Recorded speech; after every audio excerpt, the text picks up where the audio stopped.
As promised, I'm going to show you how to make the best cheesy bread. It goes great with spaghetti. You're going to need some French bread. It's the best cheesy bread. It's garlic cheesy bread.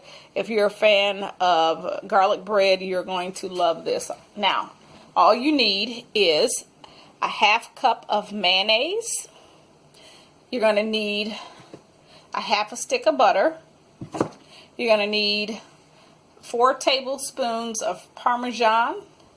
You're going to need a teaspoon of parsley, a half teaspoon of pepper, and just a dash of salt. I'm going to be using just regular pink salt. Maybe about like a half teaspoon or a quarter of a teaspoon, I should say, of salt, depending on how much bread you're making. I'm making a full bread roll, so I'm going to do possibly about 1/4 teaspoon.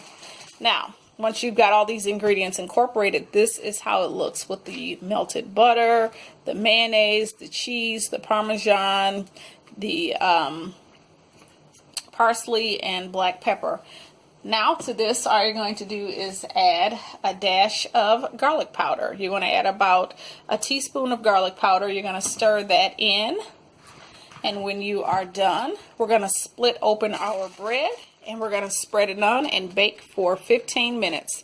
You guys are going to love the final results. Hang tight. This delicious cheesy bread. I just cut my husband a slice.